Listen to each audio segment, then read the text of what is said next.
Assalamualaikum, apa kabar kalian semua? Mari kita doakan agar semua diberikan kesehatan dan dilancarkan segala urusan. Kali ini kita akan menyajikan rangkuman film yang berjudul.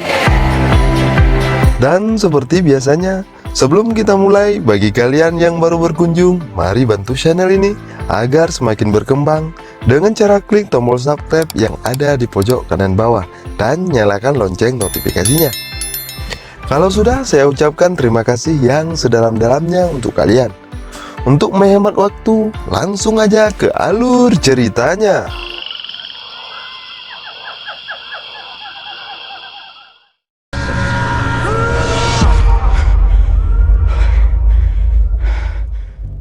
Di tengah-tengah pengepungan kota Konstantinopel, Sultan Mehmed terbangun dari tidurnya. Sebuah pertanyaan besar terus menghantui hingga membuatnya tidak dapat tidur nyenyak. Pertanyaan itu adalah, apakah dia yang akan menaklukkan Konstantinopel atau Konstantinopel yang akan menaklukkannya?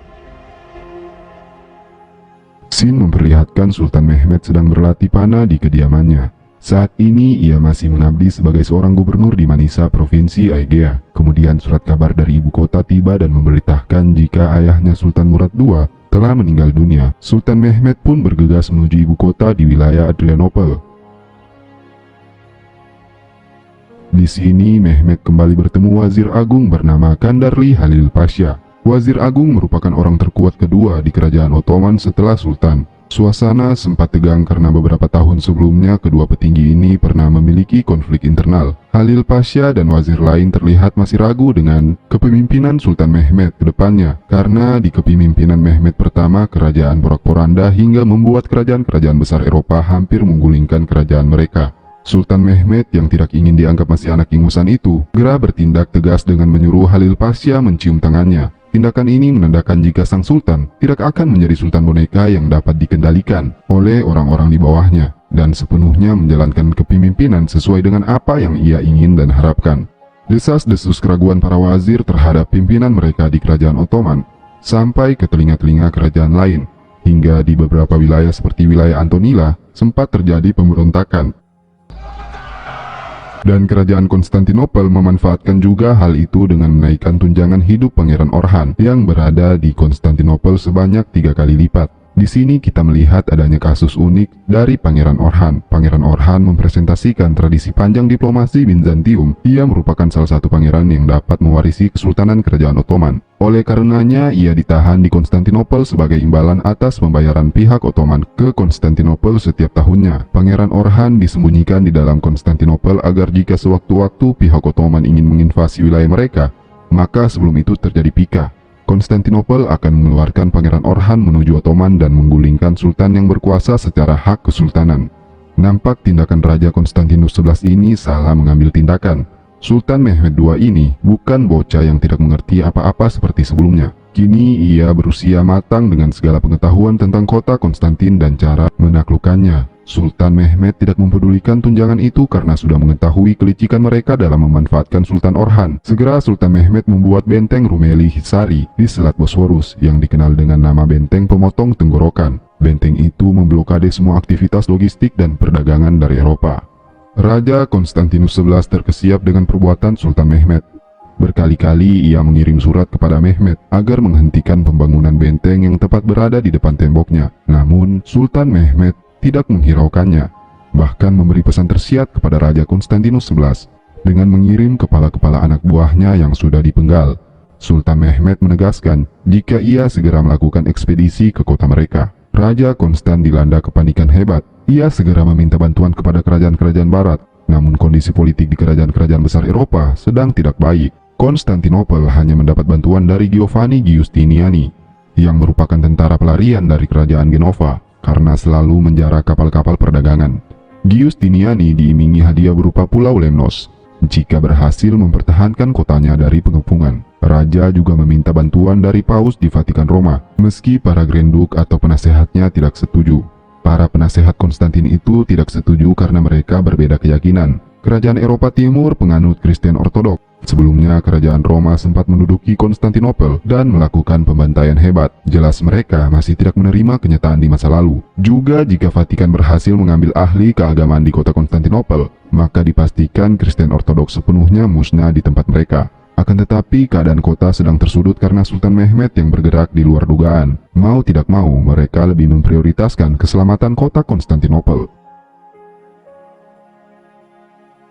Suatu malam, Halil Pasha bertemu langsung dengan Lukas Notaris, yang juga wazir agung di Bizantium. Mereka bertemu di Selindria, yang berjarak 72 km dari kota Konstantinopel. Dua Perdana Menteri kerajaan ini sempat berdiplomasi secara diam-diam agar perang tidak terjadi. Keduanya memiliki kepentingan yang akan terganggu jika kedua kerajaan tersebut saling menyerang. Pertemuan itu sempat diketahui salah seorang mata-mata Sultan Mehmed dan membuat sang sultan tentunya marah besar. Beruntungnya, ibu tirinya Sultan bernama Mara Brankovic sempat menasihati agar Mehmed tidak mengambil tindakan gegabah kepada Halil Pasha. Ia tidak boleh memulai konflik internal di dalam kerajaan, karena dapat berdampak buruk pada ekspedisinya nanti. Mehmed yang cerdas kemudian memanfaatkan keraguan Halil Pasha dengan begitu bijak. Analoginya, jika orang itu masih bermanfaat, maka manfaatkanlah. Jika memang kedepannya sudah tidak dapat diberi kesempatan lagi, maka singkirkanlah. Kemudian di tengah malam, Sultan Mehmed segera memanggil Halil Pasha dan meminta dukungan sepenuhnya kepada Mehmed. Ia mengisyaratkan kepada Halil Pasha agar menghentikan keraguan dan tidak mencari cara untuk menggagalkan ekspedisi ke Konstantinopel. Karena jika tanpa dukungan sepenuhnya dari orang nomor 2 di kerajaan itu, maka ekspedisi tidak akan maksimal. The gates of the city. Serangkaian persiapan hampir matang. Sultan Mehmed kemudian didatangi Orban yang merupakan ahli senjata dari Hungaria. Orban seorang pembisnis, tanpa memikirkan pada siapa seharusnya ia memihak. Orban menawarkan rancangan senjata balistik berukuran 8 meter dengan diameter peluru selebar 2,5 meter dan muntahannya sejauh 1,6 km. Senjata ini merupakan sebuah revolusioner yang belum terfikirkan pada saat itu. Orban menawarkan rancangan seharga 10.000 dukat. Sultan Mehmed tanpa ragu memberi harga 4 kali lipat dari harga yang ditawarkan jika senjata itu benar berhasil merubuhkan tembok Konstantinopel dan harus selesai dalam waktu 3 bulan. 3 minggu sebelum pengepungan kota, prajurit-prajurit mulai bergerak sejauh 238 km ke Konstantin. Di sini kita melihat prajurit elit kerajaan Ottoman yang disebut pasukan Yanisari, yang artinya pasukan baru. Pasukan ini terdiri dari mantan budak Kristen dan hasil devshirme, yaitu pengambilan anak laki-laki dari keluarga Kristen yang ada di provinsi-provinsi Ottoman di Eropa sebagai pajak. Mereka kemudian diseleksi dengan ketat, lalu disekolahkan hingga menjadi salah satu pasukan terbaik. 2 April 1453, bertepatan dengan hari Paskah, nampak prajurit-prajurit Ottoman telah berada di depan tembok kota Konstantinopel. Seperti tradisi perang umat Islam sebelumnya, Sultan Mehmed juga tidak langsung melakukan penyerangan. Terlebih dahulu, ia mengirim surat kepada Raja Konstantinus untuk menyerah tanpa peperangan. Akan tetapi, Raja Konstantinus memilih tetap berperang. Akhirnya 6 April 1543.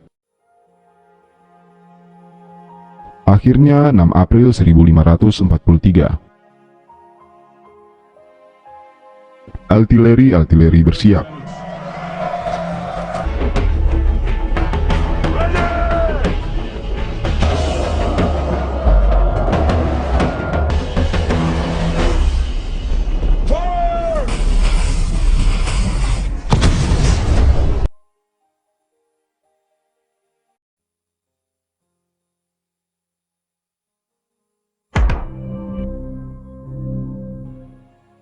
Sepuluh tahun sebelum pengepungan diperlihatkan sang ayah yaitu Sultan Murad II mengajak Mehmed melihat kota Konstantinopel dari jarak jauh. Sang ayah terus menanamkan tentang impian turun-menurun dari nenek moyang mereka tentang keinginan menaklukkan Konstantinopel.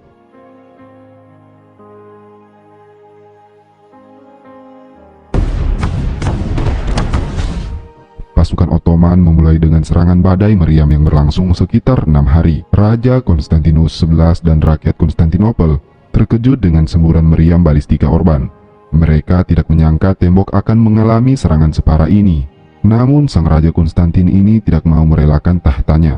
Ia tidak ingin menyerah dan mempercayakan seluruh pertahanan depan tembok kota kepada Giustiniani. Tembok Konstantinopel sepanjang 22 km yang dibangun oleh Kaisar Theodosius di abad ke-5 ini tidak mudah untuk diruntuhkan. Tembok ini setinggi 30 meter dan telah berdiri kokoh selama 1100 tahun. Tambah lagi memiliki 5 lapisan serta parit di sisi luarnya. Di balik tembok juga di pertahanan prajurit bayaran Giovanni tetap bertahan. Para prajurit itu kemudian mengetahui sisi kelemahan dari senjata balistika milik Orban, yaitu hanya dapat melakukan serangan setiap 3 jam sekali. Giovanni Giustiniani memanfaatkan itu dengan menyuruh para prajurit tak henti-hentinya membangun kembali tembok yang rubuh dengan susunan batu baru. Meski demikian, derasnya serangan artileri Ottoman membuat Giustiniani harus mengambil tindakan lain, yaitu melakukan serangan terbuka di luar tembok agar serangan artileri bisa diredam. Pertarungan kecil pasukan infanteri pun terjadi, dan Giustiniani berhasil memporak-porandakan sementara serangan badai meriam itu.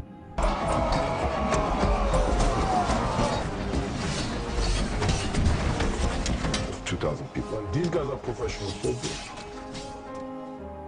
Hampir 2 minggu pengepungan, nampak senjata balistika retak dan tidak dapat melakukan serangan untuk beberapa hari. Sultan mengetahui itu dan sigap mendatangi Orban. Sultan memaksa Orban agar terus melancarkan serangan. Akan tetapi kondisi meriam yang saat ini belum benar-benar maksimal, berakibat meriam ini tidak memuntahkan pelurunya, dan malah meledak di tempat yang berakibat gugurnya banyak prajurit di sekitar Mariam Basilika. No.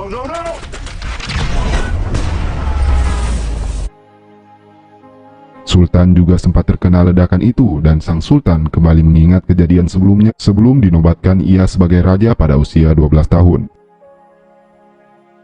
Saat itu Sultan Mehmed kecil dipanggil ke ibu kota dan bertemu sang ayah, yaitu Sultan Murad II.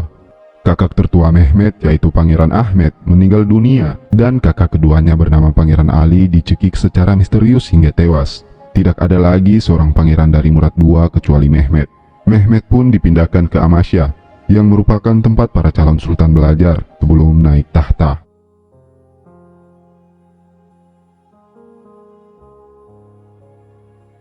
Di sini Mehmed terus mempelajari banyak hal mengenai kerajaan, dan hingga usianya 12 tahun, pada tahun 1444 Sultan Murad II pensiun dan memberi Mehmed tahta kesultanan. Saat menjabat di usia muda, Sultan Mehmed ingin menjalankan ambisinya menaklukkan kota Konstantinopel. Para Perdana Menteri yang kala itu dipimpin Kandar Halil Pasha terkejut. Kondisi Eropa saat itu sedang dalam keadaan maksimal dari segi militer, ekonomi, maupun lagi kerajaan Huyandi dan Hungaria yang mengetahui kesultanan dipegang oleh anak kecil segera ingin melakukan invasi di perbatasan. Halil Pasha dan para Perdana Menteri kemudian berinisiatif untuk memujuk lagi Sultan Murad II untuk kembali naik tahta agar perang salib yang ingin dilakukan oleh pihak Huyandi dan Hungaria tidak terjadi. Kemudian Sultan Murad II yang mengetahui itu segera kembali ke ibu kota dan mengambil lagi tahta kerajaan dari tangan Mehmed. Kenyataan ini jelas sangatlah pahit bagi Mehmed. Ia tak habis pikir jika para Perdana Menteri tidak percaya dengan pemikirannya dan mengkhianatinya. Scene kembali pada pertempuran di Konstantinopel. Sultan Mehmed ingin segera melakukan serangan. Ia mempertimbangkan banyak hal jika pasukannya berlarut-larut dalam pasukan akan melakukan pemberontakan karena merasa tidak ada lagi harapan. Lalu jika penyerangan terus tertunda, tidak menutup kemungkinan pasukan Hungaria, kerajaan Genova, bahkan tentara salib yang dihimpun oleh Paus Roma segera tiba dan mereka akan terkepung dari berbagai sisi. Dawns of the Ottoman camp.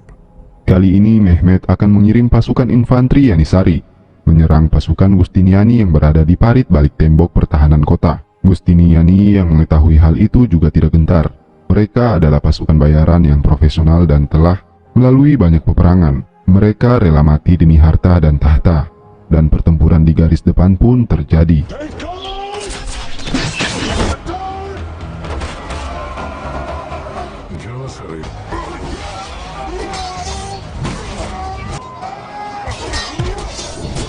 Pertempuran itu berakibat banyaknya pasukan Sultan Mehmed yang terbunuh. Mehmed yang mengetahuinya sangatlah sedih. Mentalnya mulai tergoyah.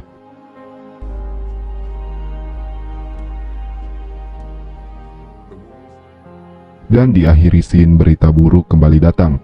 Sebuah surat mengabari jika armada Genova telah bergerak membawa suplai logistik dan tentara sedang menuju Konstantinopel.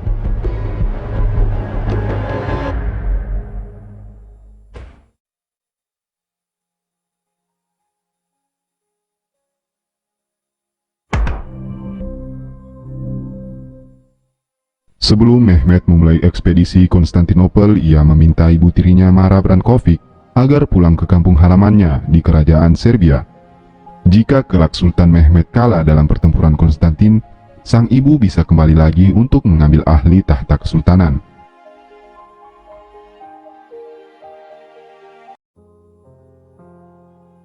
Scene kembali memperlihatkan pertarungan dahsyat di luar tembok yang mengakibatkan prajurit Sultan Mehmet kalah oleh prajurit Tangguh Gustiniani.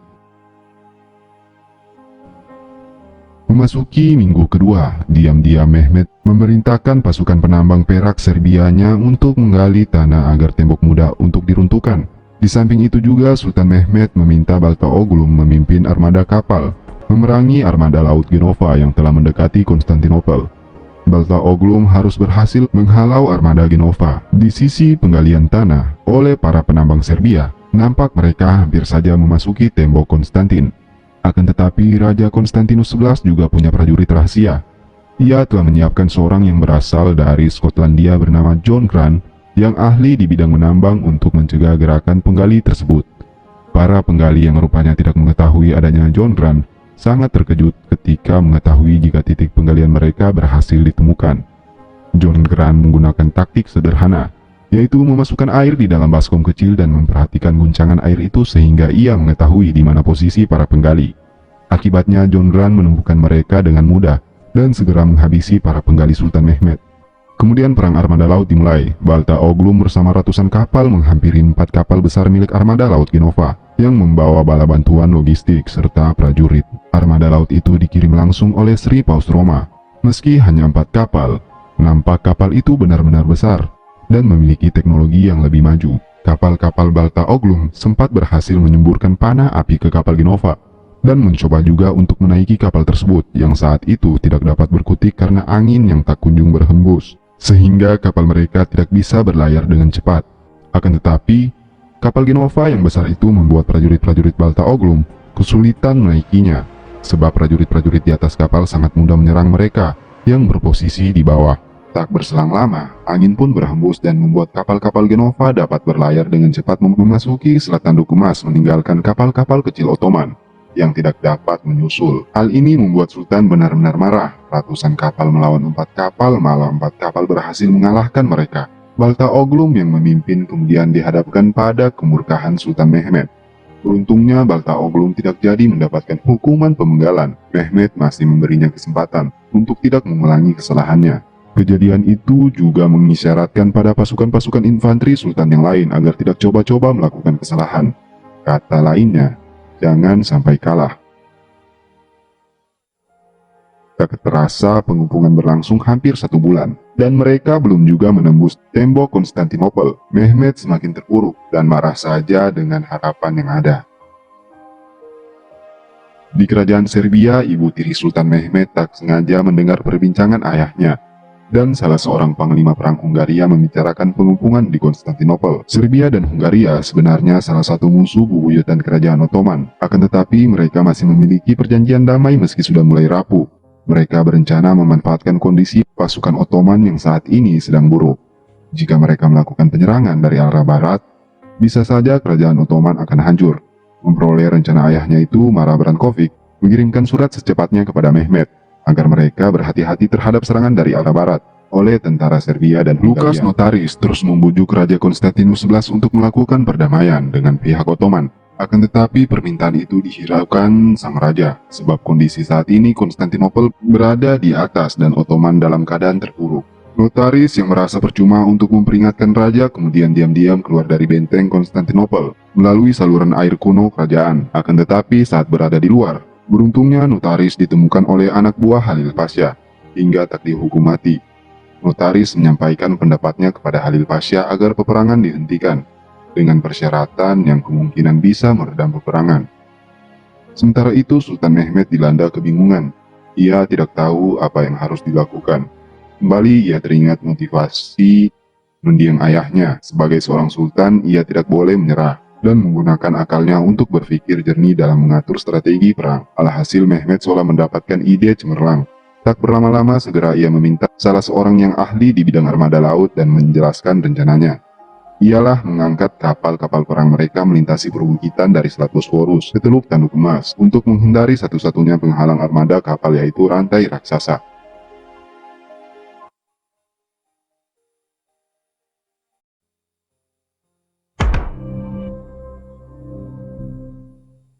Diperlihatkan Mehmet kecil yang sedang menjabat sebagai sultan pertamanya. Ia sedang melakukan permainan teka-teki kepada para wazir. Teka-tekinya adalah bagaimana cara mengambil sebuah apel merah di atas karpet tanpa menginjaknya. Nampak semua penasehat kebingungan. Dengan cara itu, kemudian sang sultan memecahkan teka-tekinya dengan melipat karpet-karpet tersebut.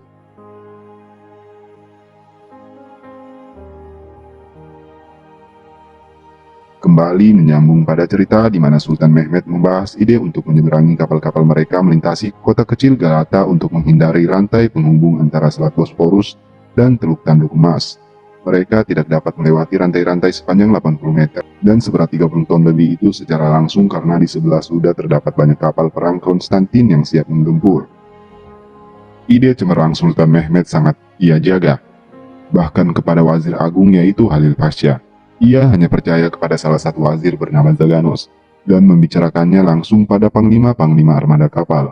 Aksi pun dimulai dengan para prajurit yang diam-diam menebangi pohon-pohon di perbukitan untuk membuka jalur kapal mereka. Di perkemahan, Mehmet didatangi oleh seorang gubernur Genoa bernama Lord Leomeli, yang berada di Galata bersama koloni perdagangan mereka. Meski berbeda ideologi dengan Ottoman, Lord Lomeleni tetap mencoba agar berada di posisi netral. Ketika bertemu dengan Sultan, Lomeleni diminta agar tidak membocorkan strategi brilian mereka menyeberangi hutan Galata, dan jika ternyata strategi itu ketahuan, maka Lord Lomeli akan menerima akibatnya. Di sini bertanya jika Lord Lomeli mau tidak mau harus berpihak kepada salah satu, dan ia menyetujui kesepakatan untuk tidak membocorkan strategi penyerangan Sultan yang baru itu. 22 April di hari ke-16 penghubungan akhirnya kapal-kapal Ottoman berhasil melintasi hutan dan perbukitan Galata. Hal itu jelas mengejutkan masyarakat serta Raja Konstantinus. Mereka sama sekali tidak menyangka jika Sultan Mehmet berpikir demikian. Sempat orang-orang Konstantin ini mulai ketakutan karena tembok di wilayah Teluk Tanduk Emas tidak sekuat tembok utama.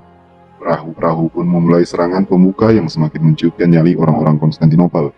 Orang-orang mulai pergi berlindung dan raja beserta panglimanya harus menyusun rencana agar mereka bisa menghancurkan kapal-kapal Ottoman yang telah berada di wilayah mereka. Di tempat lain di Serbia, Raja Serbia kembali bertemu dengan panglima dari Hungaria. Pastinya pembahasan mereka adalah tentang rencana penyerangan pasukan Ottoman dari arah barat. Hal ini kembali diketahui ibu tiri Mehmet. Ia meminta ayahnya agar tidak melakukan itu, namun sang ayah saat ini masih bersikeras untuk melanjutkan rencananya. Kembali pada wilayah kerajaan, Raja Konstantinus dan para menteri beserta panglimanya membahas apa yang akan mereka lakukan. Mereka tidak boleh membiarkan armada Sultan berada berlama-lama di tempat mereka. Kapal-kapal itu harus dihancurkan. Strategi pun dibuat dengan pimpinan seorang panglima perang dari Venesia bernama Koko. Sebelum waktu pengepungan ditentukan, nampak Lord Lomelini tiba di pembicaraan itu dan ingin ikut serta mengambil strategi penyerangan. Mereka tidak mengetahui jika Lomelini kini telah berada di pihak yang berlawanan. Kemudian seorang wanita bernama Anna yang merupakan budak kesayangan notaris diam-diam pergi keluar tembok dan tertangkap pasukan Ottoman. Anna kemudian menghadap Sultan Mehmet. Di sini ini kita melihat karakter dari Sultan Mehmet yang tidak hanya jenius dan ahli perang. Ia juga dapat menguasai banyak bahasa dan salah satunya bahasa Yunani. Sultan Mehmet menginterogasi Anna untuk mengetahui tujuannya keluar dari tembok. Anna menjelaskan jika ia hanya ingin menyampaikan pesan dari bosnya. Anna enggan memberitahu siapa bosnya.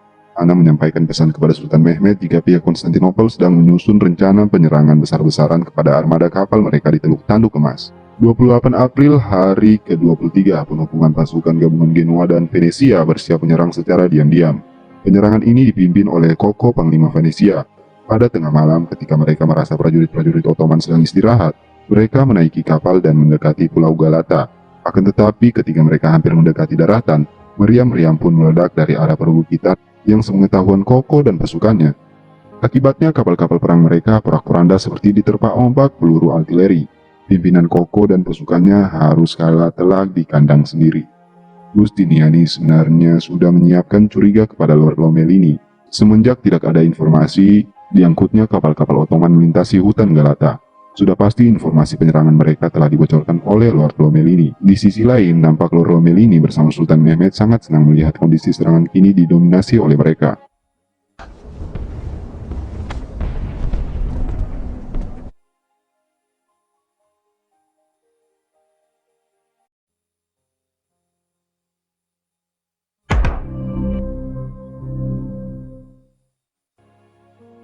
9 tahun sebelum pengepungan saat Mehmet masih menjabat Sultan Muda.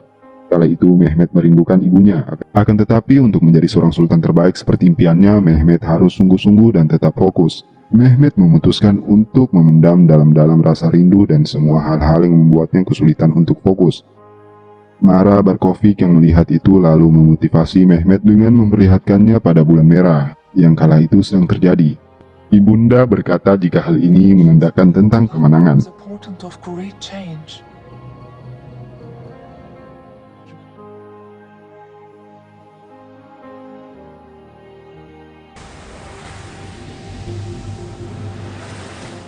Cerita kembali setelah Sultan Mehmet berhasil membalikan keadaan di Teluk Tanduk Emas. Mehmet lalu menceritakan kepada Lord Lomelini jika apa yang dilakukannya merupakan tujuan turun-temurun dari nenek moyangnya, yaitu Utsman yang pendiri kerajaan Ottoman, dan ia sangat yakin jika tujuan itu akan berakhir padanya tidak lama lagi.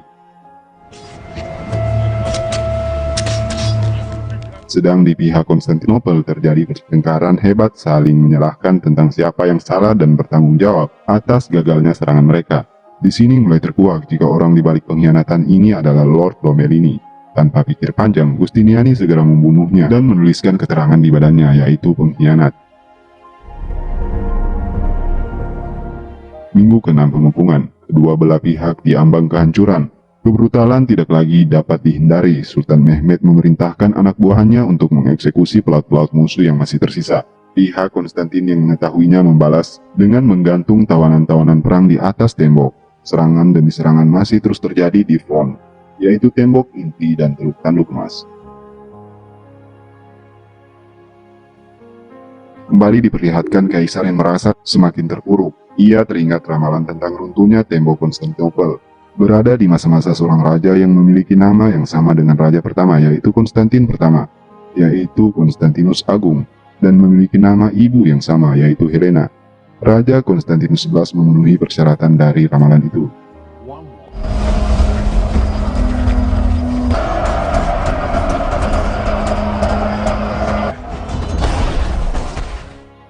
Ketika di luar tembok, Sultan Mehmet mendatangi Giustiniani dan mencoba melakukan penawaran. Giustiniani hanyalah tentara bayaran yang tidak memiliki hubungan apa-apa dengan peperangan ini.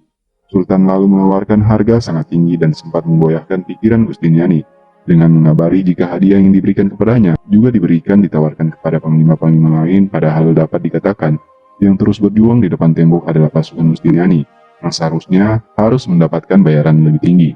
Akibatnya Giustiniani mengancam raja jika dia akan mundur jika kerajaan tidak menggaji mereka sesuai dengan kesepakatan. Raja tidak mengetahui jika sebenarnya Giustiniani sedang kesal karena berita dari Sultan Mehmet itu.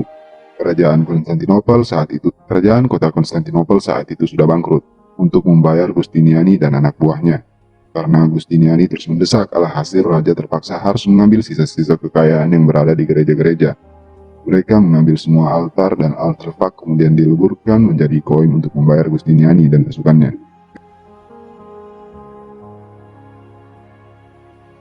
Ketika semua seolah akan hancur, pihak Konstantinopel mendapati kabar dari para mata-matanya jika armada Fenisia telah terlihat berkumpul di Laut Mediterania yang kemungkinan besar akan tiba di Konstantinopel dalam kurun waktu 6 hari. Secercah harapan itu membuat kerajaan Konstantinopel kembali bangkit dan siap menahan segera serangan dari Ottoman. Sedang di sisi lain, kabar datangnya bala bantuan dari armada Fenisia membuat Sultan Mehmet kembali terguncang. Hal ini dimanfaatkan oleh Halil Pasha kembali menghasut Sultan Mehmet kembali ke ibu kota. Mehmet yang telah diambang frustasi menyetujui saran Halil Pasha. Allow me to draw up terms for a truce.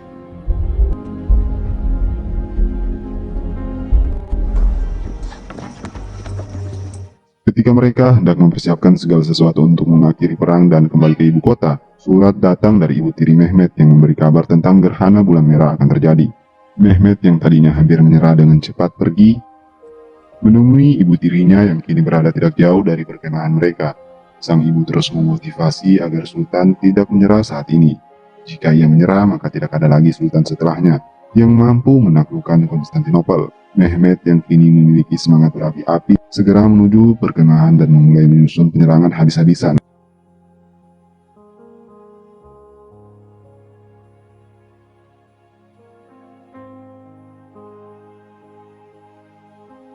Halil Pasha kembali dengan membuat rancangan surat gencatan senjata untuk diberi kepada Konstantinopel. Namun Mehmet menggugurkan niatnya dan surat itu tidak jadi diberikan. Tibalah di 28 Mei sebelum dilakukannya penyerangan habis-habisan. Soon we will fight for our blood. Drink up, lords. Seketika hal yang aneh terlihat di langit Hagia Sophia, yang merupakan gereja terbesar di Konstantinopel. Dari kubah gereja itu seolah ada cahaya yang aneh yang keluar. Hal ini lalu dikaitkan lagi dengan ramalan kuno tentang keruntuhan Konstantinopel yang mana pada saat itu, roh pelindung Bunda Maria akan meninggalkan kota mereka.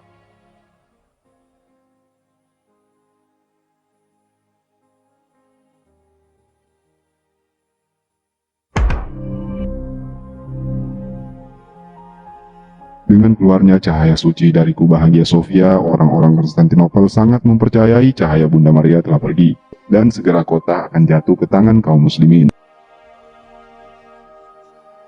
28 Mei sebelum fajar menyongsong, Sultan kembali menghimpun seluruh pasukan serangan jarak jauh. Sultan kembali menghimpun seluruh pasukan serangan jarak dekatnya dan telah bersiap untuk menyerahkan habis-habisan. Sedang di kerajaan Konstantin, mata-mata mereka kembali datang, dipimpin oleh Panglima Kapten Tommaso yang bertugas mencari kapal Venesia. Ia mengabarkan jika armada Venesia tidak pernah terlihat. Isu itu hanya bualan semata. Kini raja dan jajarannya harus menghadapi serangan final dari Sultan Mehmet sendirian dan tidak dapat berharap lagi pada bala bantuan Eropa. Para pembesar Konstantin mengetahui jika semuanya telah berakhir dan kota akan segera jatuh. Mereka mencoba untuk membujuk Raja Konstantinus XI segera meninggalkan kota bersama seluruh pejabat negara. Akan tetapi, sang raja sangat teguh dengan pendiriannya. Ia tidak mau meninggalkan kota. Raja kemudian menyuruh para bawahannya untuk berkemas, sedang ia sendiri akan menuju ke area pertempuran dan bertarung habis-habisan. Lord yang sangat dekat dengan beliau begitu sedih mendengarnya.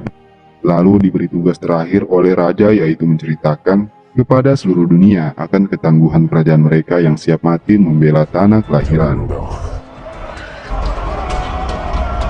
Is never seen again.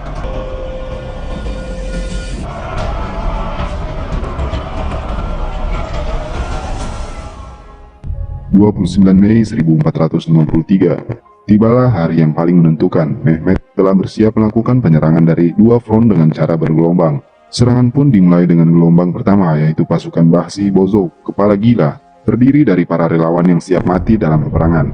Kemudian gelombang dua, yaitu para tentara biasa. Pasukan Giustiniani sudah sangat kelelahan melakukan pertahanan di balik tembok, hingga akhirnya serangan gelombang terakhir yang dilakukan oleh prajurit Janisari yang paling ditakuti. Lights and Janissaries! Momentum shifts once again as the Janissaries continue their push. Here come the Janissaries, who are the best trained. Close that gate down! Giustiniani dan pasukannya nampak tidak mampu lagi menahan gelombang serangan itu, hingga Giustiniani harus terluka parah dan meminta untuk pergi meninggalkan kota. Akan tetapi, meski Giustiniani telah berada di atas kapal pelayaran, ia juga harus meninggal dunia karena luka yang sangat parah telah dideritanya. Dengan kepergian Giustiniani berakibatkan pertahanan di garis depan porak-poranda, dan prajurit Sultan telah berhasil memasuki kota melalui gerbang dan celah-celah tembok yang telah runtuh akibat serangan artileri. Kini kota sepenuhnya diselimuti pasukan Sultan. Tak berselang lama, panji-panji kerajaan Ottoman telah berkibar di pos-pos tembok kerajaan Konstantinopel, yang menandakan prajurit berhasil menguasai kota, dan Konstantinopel pun takluk. Terlihat Sultan Mehmet amatlah bahagia. Ia tidak menyangka jika seorang yang dijanjikan sebagai pemimpin terbaik dari hadis Rasulullah SAW adalah dirinya. Tanpa berlama-lama, sang Sultan memasuki gereja Hagia Sophia dan terkagum-kagum melihat keindahan bangunan tersebut. Mystical, and it's a fulfilling what was in these ideas that now he is in the realm of heaven. Is walking through the building. Saat berada di istana kekaisaran, terlihat Loukas, notaris seorang Grand Duke, itu menghadap kepada Sultan. Ia sempat menawarkan beberapa keping emas sebagai tanda persahabatan dan ingin mengabdikan diri, tetapi Sultan menolak dan menganggap notaris sangatlah pengecut karena menyimpan harta kekayaan di saat Konstantinopel sedang dalam kekacauan. Sultan jelas tidak ingin memiliki mitra seperti itu. Notaris pun dihukum penggal. Notaris sempat berkata jika ia sejak sebelumnya dimulainya peperangan telah berhubungan langsung dengan Khalil Pasha agar peperangan bisa dihindari. Namun pernyataan itu malah membuat Khalil Pasha dipanggil Sultan dan juga diberi hukuman yang sama dengan Notaris. 1700 tahun sejak berdirinya Romawi pada akhirnya berakhir dan Sultan Mehmed lalu mengklaim dirinya sebagai Kaisari Rum atau Kaisar Romawi yang baru. Kerajaan Ottoman selanjutnya berjaya dan memiliki kekuasaan yang sangat besar, yaitu meliputi sepertiga wilayah Eropa, sebagian besar Afrika Utara, seluruh Timur Tengah menuju Teluk Persia, bahkan suatu saat ke Asia Tenggara.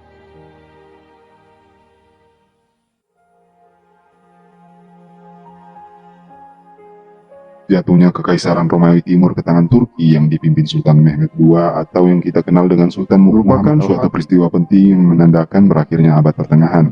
Bergantinya Kekaisaran Romawi Timur kepada Kesultanan Utsmaniyah menyebabkan perdagangan antara Eropa dan Asia Barat di Laut Tengah terputus. Persediaan rempah-rempah untuk dunia Kristen yang dulunya bisa didapatkan, Konstantinopel tidak tersedia lagi karena konflik antara agama Kristen dan Islam. Para pedagang terpaksa mencari jalur lain ke sumber rempah-rempah, dan hal tersebut membawa bangsa Eropa ke India dan Kepulauan Nusantara.